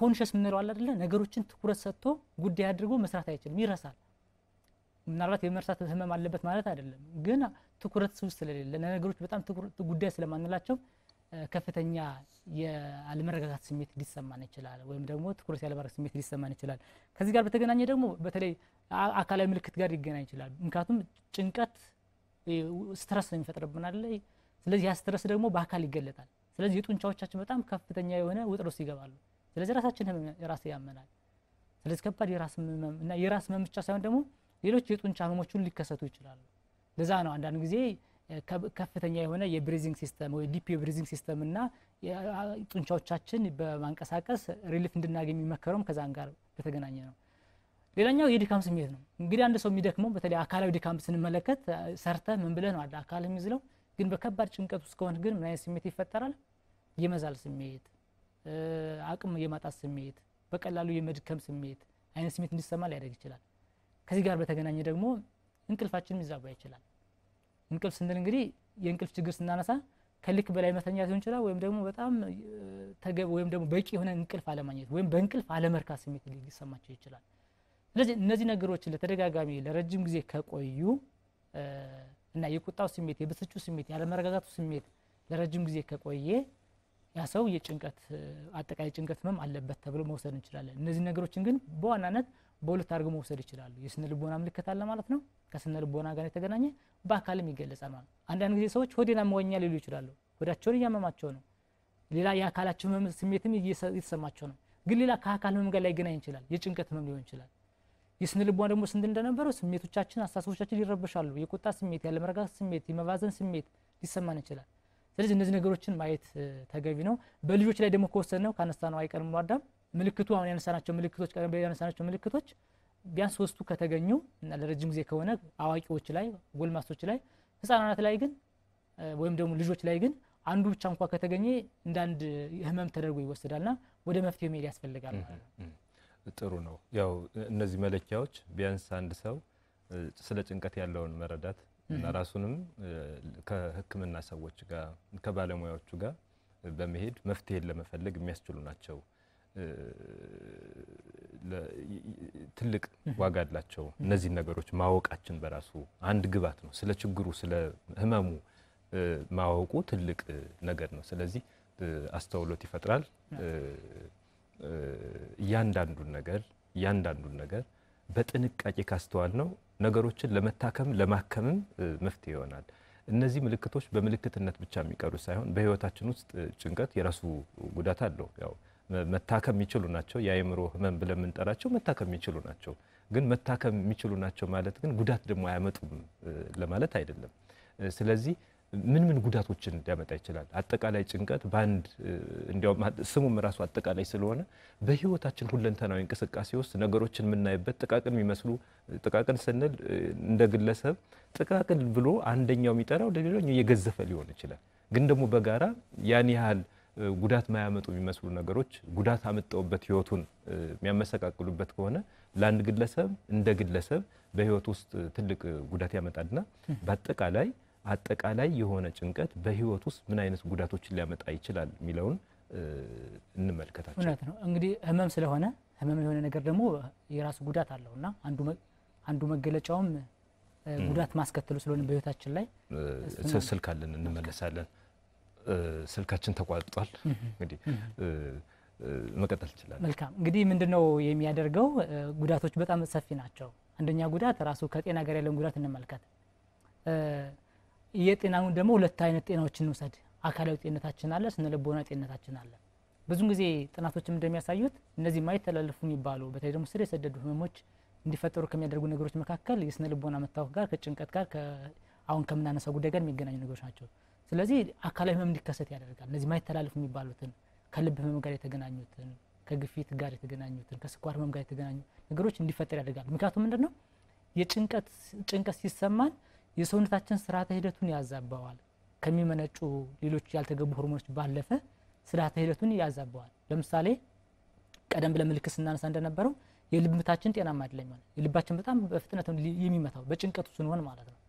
እና ሌሎች ሁኔታዎች ሁሉ ጤናማ አይደሉም። አሁን ጭንቀቱ ስንሆን አተነፋፈሳችን ሁሉ በጣም ይቀየራል አይደል? ስለዚህ አካላዊ ህመሞች እንዲፈጠሩ ያደርጋል። እንደ ህመም አካላዊ ህመም ተመልካቻለን እንመለሳለን። ጤና ይስጥልን። ማንን በል ከየት ነው? ባነሳ ነው ርዕሰ ጉዳይ ላይ ሀሳብ፣ ጥያቄ፣ አስተያየት ካለዎት መቀጠል ይችላሉ። እንትን ያመኛልና ጭንቅላት ነርቭ ተብሎ የጭንቀት ነርቭ ጀምሬ ነበረ እና ሶስት የሆነ ደሴ ሀሴት የሚሉት ዛጋ ይዤ ሶስት መድኃኒትን ባሰብኝ እና ጳውሎስ ሆስፒታል ሄጄ መድኃኒት ጭንቀትና የነርቭ ሰጥተውኝ ነበረ እና እሱን ወስጄ ለትንሽ ቀን ብሎ ነበረ። ግን የሆነ ከሰው ሲደበለቅ ፍርሃት ድምፄን እስከመያዝ ለመናገር እስከመያዝ ድረስ እና ደግሞ በቃ ከሰው በሚደበለቅ ሰዓት ልቤ አካባቢ ፍርሃት እንትን ይልና ሰውነቴ ይንቀጠቀጣል። እግሬን ከአንገቴ በላይ በብዛት ከአንገቴ በላይ እና ሰው መደብለቁና አልችልም። ምናልባት የነበሩትን ክትትል አቋርጠዋል። መድኃኒቱን ባለሙያን ከሰጡት በኋላ ክትትልም ማድረግ ያለበት ነገር እያደረጉ ነው። ለሶስት ወር ነበር የሰጠኝ ጳውሎስ ሆስፒታል ሄጄ ለሶስት ወር ነበር የሰጠኝ። ከዛ በኋላ ከጭንቀት ሐኪም እንዳት የለብሽ ብለው ነበረ። ከዛ በኋላ ትቻለህ አልሄዱም እዛና ይሄንን ሐሳብ ካቀረቡልዎት በኋላ ሐኪሞቹ ሄደዋል ወይስ አልሄዱም? አልሄድኩም። ለሶስት ወር መድኃኒት ሰጠኝ። ከዛ በኋላ ጥሩ ይከታተሉን፣ ሐሳቡን እንጋራለን። ይሻምባው ስታነሳ እንደነበረው ጉዳት አለው፣ አካላዊ የሆነ ህመም የመፍጠር ሂደት ይኖረዋል። እንግዲህ እኛ ራሳችን እያሳመምነው ነው። አሁን እዚህ ጋር ምንድነው መፍትሄ እንድንፈልግ ነው እንጂ ሰው ወዶ አይደለም የሚጨነቀው። ከምልክቱ ጋር ስንወስድ ጭንቀት መቋጠር አለመቻል እያለ ነበር አይደል? ነገር ግን ያን ጭንቀት መቋጠር አለመቻላችን ደግሞ ከአእምሮ መታወክ አልፎ ወደ የት ይሄዳል? ወደ አካል ህመም ደግሞ ይሄዳል። ስለዚህ አካል ህመሞቻችን ደግሞ እንዲፈጠሩ ያደርጋል። ከዚህ ጋር በተገናኘ ደግሞ ሌላኛው የጤና ችግር የሚፈጠርብን የአእምሮ ጤና ችግር ደግሞ ይፈጠራል። ራሱ የጤና ችግር ነው፣ የአእምሮ ጤና ችግር ነው። ጭንቀት፣ መረበሽ፣ ማውጣት ማውረድ ነው አይደል? ማውጣት ማዋረዱም መባዘኑ በዚህ ከቀጠለ ከተወሰነ ጊዜ በኋላ ደግሞ ወደ ድብርት ሊሄድ ይችላል። የሚገርመው ድብርት ሲሰማ ደግሞ ስለሚያደርግ ዝም እንድትል ነው የሚያደርግ፣ ወደ ዝቅታ እንድትሄድ ተስፋ እንድትቆርጥ ነው የሚያደርግ። ስለዚህ ወደ የድብርት ህመሞችና ሌሎች የጭንቀት ህመም ጋር የተገናኙ ህመሞች እንዲፈጠር ሊያደርጉ ይችላሉ። ስለዚህ እነዚህ አካላዊ ህመሞች ጋር የተገናኘ ነው። ከዚህ ጋር በተገናኘ አንተም እያነሳው ነበር ቀደም ብለ ወደ ሱስ ይሄዳል። ስለዚህ ማውጣት ማዋረዱን፣ መነዝነዙን፣ የሀሳብ እረፍት ማጣቱን፣ ሁሌ ተረበሻለ። ስለዚህ ራስ መደበቂያ ሊፈልግ ይችላል። ሌላ ደግሞ ህመም ማለት ሱስ ደግሞ ሌላ ችግር ሌላ ህመም ነው። እንዲህ አይነት ነገሮች እንዲፈጠሩ ያደርጉ ይችላሉ። ከዛም ባሻገር ማህበራዊ መስተጋብርን በተወስደው ከስነ ልቦናና ከአእምሮ ጤና ማህበራዊ መስተጋብር ጤናማ አይደለም። ምክንያቱም እኛ መጀመሪያ ከኛ ራሳችን ጋር አልታረቅንም። ሁሌ ሂድ ላይ ነው ያለነው፣ ሁሌ አለመረጋጋት ላይ ያለነው፣ ሁሌ ብስጭት፣ ሁሌ ሀሳቦቻችን ጤናማ አይደሉም፣ አልተረጋጋም ሀሳባችን። ስለዚህ ከሰዎች ጋር በስራ ቦታችን በማህበራዊ መስተጋብራችን ተረጋግተን ሀሳብ ሰጥተን በአሁንነት ውስጥ ኑረን ነገሮችን ለማስኬድ እንቸገራለን። ሁሌም ያለነው ምክንያቱም ጭንቀት ብዙ ጊዜ እንድታስብ የሚያደርግም ታውቃለህ ማዳም ዛሬና ነገን ነው። ስለዚህ አንተ አሁን ላይ እንዳትሆን ነው የሚያደርግህ፣ አሁን ላይ በተረጋጋ መንገድ እንዳትሆን ነው የሚያደርግህ። ስለዚህ ዛሬና ነገ ምንድነው? ስለ ዛሬና ነገ መጨነቅ ነው አብስተህ በተረጋጋ መንገድ እንድታዩ ያለ የሚያደርግህ። ስለዚህ ማህበራዊ ሁኔታን በጣም ይረብሸዋል። ኢኮኖሚ ነገሮችን ብንመለከት አሁን ኢኮኖሚያችን ዝቅተኛ ነው። ስለ ቤተሰቦቻችን ብዙ ነገር ልናስብ እንችላለን፣ ስለ ነገ ልናስብ እንችላለን። ግን ማሰቡ ግን ምን ነገር ሊያመጣ ይችላል ወይ? ምንም ነገር አያመጣልንም። ምናልባት ጤናማ ጭንቀት ከሆነ ኢነርጂ ነው የሚሆነው፣ ኃይል የሚሆነው፣ ጉልበት ይሆናል፣ የመፍትያ አቅጣጫዎችን ይጠቁምሃል፣ ነገሮችን በተለያየ ዳይሜንሽን እንድታይ ነው የሚያደርግህ። ይህ ጭንቀት ከሆነ ግን አስተውሎት ሁሉ ነው ይወስድብሃል። ስለዚህ ኢኮኖሚህን አች ማድረግ ወይ ደግሞ አላማን ማሳካት ኢኮኖሚ የተሻለ ነገር ማድረግ ቤተሰቦችን ማኔጅ ማድረግ ኃላፊነትን እንድትወጣ አያደርግም ስለዚህ ግለሰቦች ብቻ አይደለም የሚጎዳው እንደ ማህበረሰብ ይጎዳል አንድ ሰው ጭንቀት ውስጥ የሆነ ሰው ስራውን ተረጋግቶ መስራት አይችልም ሁሌ ጥድፊያ ላይ ነው ያለው ጥድፊያ ደግሞ ውጤት በማይመጣ መንገድ አይደለም ሁሌ የሆነ ቦታ ላይ ሲገኝ ሁሌ የትኛው ቦታ ላይ ማለት ለምሳሌ ስራ ከሆነ አሁን ደግሞ እንድትራጋ መንፈሳዊ ቦታ ይወስድቻል መንፈሳዊ ቦታ ደግሞ ሲተይ ደግሞ አይ አንተ ቦታ አይደለም የሆነ ቦታ ይወስዳል ሁሌ ጥድፊያ ላይ ይሆናልና ሁሉ ነገሮች ሁሉን አቀፍ በሆነ መንገድ ከኢኮኖሚ ጀምሮ ከአይምሮ ጤና ጀምሮ አካላዊ ጤና ጀምሮ የሚያውክ ነገር ነውና ሌሎች ቀውሶችም እንዲፈጠር የሚያደርግ ነው መጀመሪያ አንተ ስትራጋ ነገሮች ማኔጅም ታደርጋለህ አይደል ስለዚህ የግጭት ነገሮች ሊፈጠርባል ሰዎች ጋር እንዳትረጋጋ ግጭት እንድትፈጠር እንዳትስማማ ሁሉ የሚያደርግ ነገር ነው ሙሉ አዳም ሁኔታዎች በጣም ሰፊ ሐሳቦችን ያነሳው በተለይም ጭንቀት ጉዳቱ ከፍ ያለ ነው ያ ማለት አይምሮአዊ ጤናችን ነው ጤነኛ ሲሆን ነው ስራን ሰርቶ መለወጥ የሚችል አይምሮ ያንደኛው የአይምሮ ጤና መስመር የተስተካከለ ሲሆን ለሌላኛው ጎንዮሻዊ ጉዳት ሳያመጣ አውንታዊ በሆነ መንገድ እንድንቀጥል እንድንኖር በደህንነት ውስጥ እንድንኖር ደህና መሆንን ስነልቦናዊ ሰሪታችን የመንፈስ መረጋጋትን ማህበራዊ ሰሪታችን የስሜት ልህቀቶቻችን ሌሎችም ነገሮች የሚኖሩ ሰው አይምሮ ጤና ሲሆን ነው አይምሮ ጤና ሲሆን በሌላ መልኩ አካላዊ ነገሮችም የተስተካከሉ የመሆን እድላቸው ከፍተኛ ነው አይምሮ ሲረበሽ ግን ማዕከላዊ ስለሆነ አይምሮ በራሱ ብዙ ነገሮችንም ስለሆነ የሚያያይዘው የሚያስተሳስረው ለብዙ ችግሮች የተጋለጠ ነው ከነዚህ መካከል በተለይ ጉዳቱ በስራ ውጤታማ እንዳይሆን ሊገታው ይችላል ጊዜን ዕውቀትን ልምድን አስተሳሰብን አረዳድን ብዙ ውስጣዊ ኃይልን በመጠቀም ተነሳሽነት ኖሮት ሰው ሊሰራ የሚችልባቸው ነገሮች መካከል አንዱ የአይምሮ ደህንነት ነው ይሄን የአይምሮ ደህንነት የሚያጠፋው ነገር መካከል አንዱ ደግሞ አጠቃላይ ጭንቀት ስለሆነ ይሄ ጭንቀት በመከሰቱ የተነሳ ሰው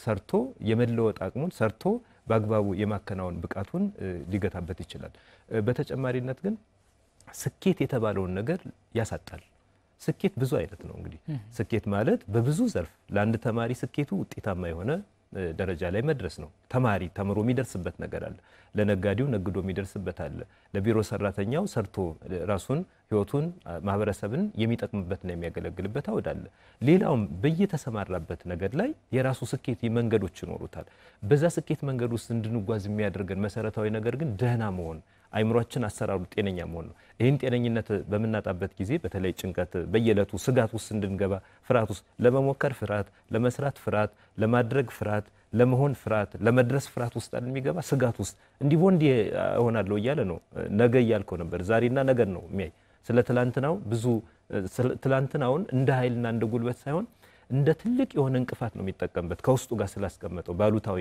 ባሉታዊነት መዝገብ የተቀመጡ ነገሮች ደግሞ ውጤታቸው ሁሉ አሉታዊ ነው አውንታዊ የሆኑ መዛግብት ከውስጣችን ካሉ የአውንታዊ ነገሮች ፍሬም ራሱ አውንታዊ ስኬት ነው ይሄን ስኬት እንድናጣ ሊያደርገን ይችላል ስለዚህ ጭንቀት አንዱ ትልቁ እንቅፋትነቱ ወይም ጉዳቱ ምንድነው ስኬታችንን በተገቢው ጊዜ አውድና ሁኔታ ላይ ባስቀመጥንበት የዓላማ ቁመና አካሄድ ላይ እንዳናሳካ የሚያደርግና የሚገታ መሆኑ በዚህ አንዱ ከፍተኛ ጉዳት ነው ብለን ልናየው የምንችል ነው ሰፊ ሐሳቦችን ነው ይሻምባ ያነሳው ክቡራትና ክቡራን ተመልካቾቻችን በእያላችሁበት እየተከታተላችሁት ያለ ህይወት ገጾች ዝግጅታችን ነው ከአፍታ ቆይታ በኋላ ተመልሰን እንገናኛለን ከኛ ጋር እንድትሆኑ ያክብሮት ግብዣችን ነው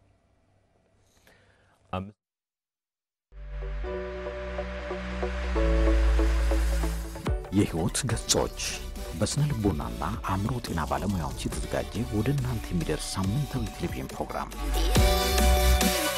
በስነ ልቦና አእምሮ ጤናና ማህበራዊ ጉዳዮች ላይ ባተኮሩ ዝግጅቶቹ ከእናንተ ጋር ይቆያል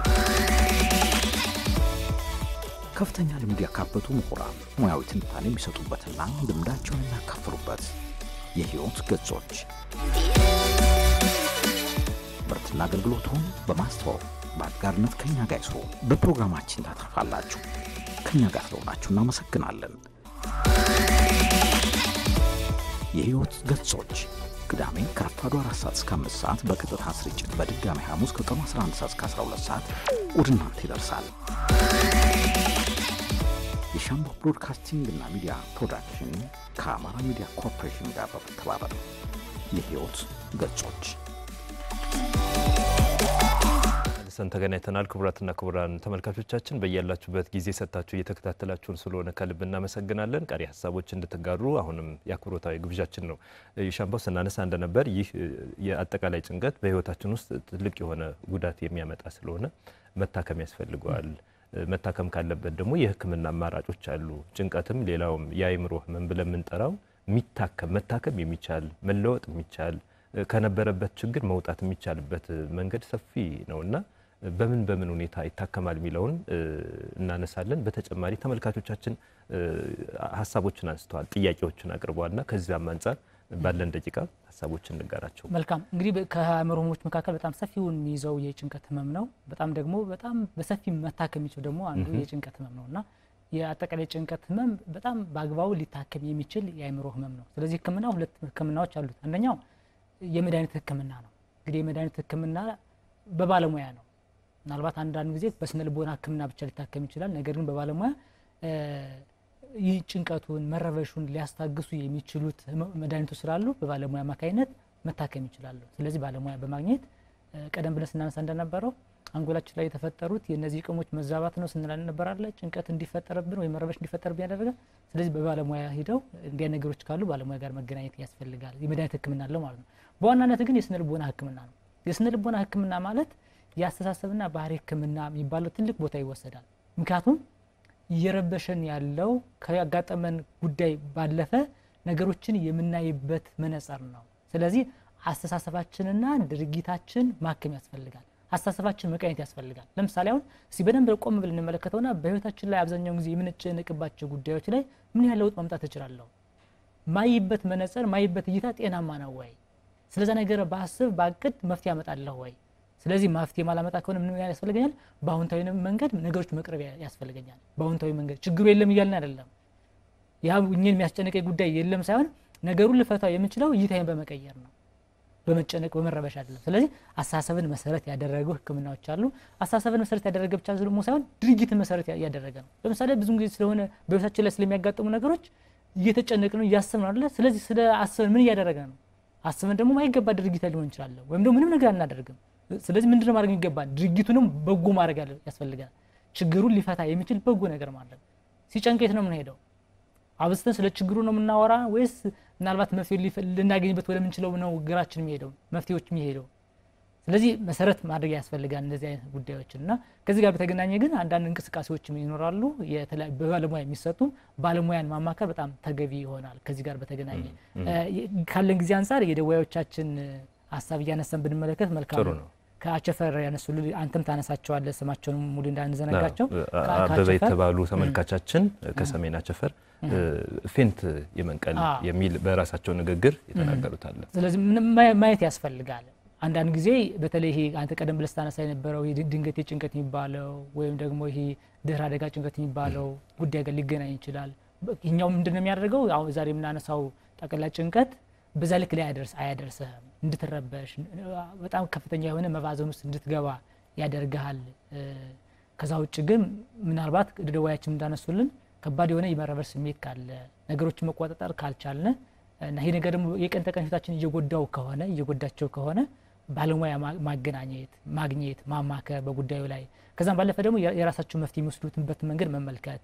ምናልባት አንዳንዴ ችግሩን እንፈታበት መንገድ ምንድነው የሚገባል? አንዳንድ ጊዜ መሸሽ ነው ወይስ መጋፈጥ ይገባል? በጉዳዮቻችን ላይ ማለት ነው። መሸሽና መጋፈጥ ምንድነው? በህይወታችን ላይ የሚያጋጥሙን ፈተናዎች እኛ የምንፈታቸው ነገሮች ማለት ነው። ስለዚህ ይህ ጽኑ ስነ ልቦናን በማዳበር ሰዎች ጋር በመቀላቀል ምክንያቱም አንዳንድ ጊዜ ችግር ወይም ደግሞ ፍርሃት ስትሸሸው እያደገ ነው የሚሄደውና ምን ወስደው መፍትሄ ምንድነው የሚመስለው? ከባለሙያ ከማግኘት ባለፈ እንዲያ ነገሮች ማድረግ ይገባዋል ብዬ አስባለሁ። ባለሙያ ማግኘት ይገባል። ሌላኛውም እንደዚህ ከደብረ ብርሃን የደወሉልን ብዙ ጊዜ ሙሉ አዳም የአእምሮ ህመም ጋር የተገናኙ ህመሞች በደንብ ተመልካቾቻችን በደንብ ወሰድ የሚገባቸው የራሳቸው ባህሪ ይኖራቸዋል። ባለሙያ ጋር በደንብ ምክክር ማድረግ ይገባልና አንዳንድ ጊዜ መድኃኒቱ እንደወሰድን ባንዴ መፍትሄ መፈልግ አይገባንም። ባንዴ ለውጥ ማግኘት አይገባንም። ስለዚህ ረጅም ጊዜ ክትትል የሚያስፈልጋቸው መድኃኒቶች ህመሞች ሊኖሩ ይችላሉ። በተወሰነ ወራቶች ብቻ ተወስደው የሚቋረጡ ሊሆኑ ይችላሉ። ስለዚህ የባለሙያ እገዛ አግኝተው መቼ መድኃኒቱ መውሰድ አለበት፣ ለውጡ ምን ማድረግ ይገባዋል። ስለዚህ እንዲያ ነገሮች ማስከተል ከባለሙያ ጋር በቅርበት መነጋገር ያስፈልጋል። ሀና ከወልዲያም ደግሞ ቅዱስ ጳውሎስ ህክምና አድርገዋል። አጭር እንትን ነው ይሄ የሚያስፈልገው እውነት ነው ስለዚህ ብዙ ጊዜ አይምሮ ህመም ላይ አሁንም ተመሳሳይ ነገሮች ማድረግ የሚገባ ምንድነው አንዴ ተገናኘን መፍትሄዎችን ወሰድነ መድኃኒት ወሰድነ ባንዴ ማቆም አለብን ሳይሆን አሁንም በወልዲያ በሚገኝ ሆስፒታል ሄደው ቢያማክሩ ከአይምሮ ጤና ባለሙያዎች ጋር ቢያማክሩ ስነልቦና ቢያማክሩ መፍትሄ የሚያገኙት የሚሆንና እያንዳንዱ ነገር በደንብ ክትትል ማድረግ በዚህ በፊት ምን ሲያደርግ ነበር አሁን ምን ደረጃ ደረሰ መድኃኒቶች ምክንያቱም መቀጠል ያለባቸው ደረጃዎች አሉ መድኃኒት መቆም አለበት ተብሎ ሲታሰብ በባለሙያ ማካኝነት ነው መቆም የሚገባቸውና ከእንጅባራም ደውሎ ነበሩና እሳት ስለጨረስን እንዲህ አይነት ነገሮችን ከኑሮ ዘይቤ ካነሳናቸው ርዕሰ ጉዳዮችም ጋር አስተሳስረው ቢመለከቱት ጥሩ ነው እንዲህ አይነት ተደጋጋሚ ስሜት መረበሽ ካለ ከባለሙያ ጋር የሚፈቱ ስለሆኑ እንዲያስተውሉት ነው እሳት ስለጨረስን እዚህ ጋር እናቆማለን ክቡራትና ክቡራን ተመልካቾቻችን በእያላችሁበት ሐሳቦቻችን ስለተጋራችሁ ስለተከታተላችሁ በጣም ከልብ እናመሰግናለን ሙሉ አዳም ታምሩና ይሻምባ ወርቂ አብረናችሁ ነበር ርዕሰ ጉዳያችን አጠቃላይ ጭንቀት ወደናንተ በዚህ ሁኔታ አቀረብን የካሜራ ባለሙያዎቻችን የስርጭት ባልደረቦቻችን ዳይሬክተራችን ይህን ዝግጅት ወደናንተ በዚህ ሁኔታ አድርሰዋል በጣም ከልብ እናመሰግናለን ቀሪ ጊዜያችሁ መልካም እንዲሆን ተመኝተናል ጤና ይስጥልን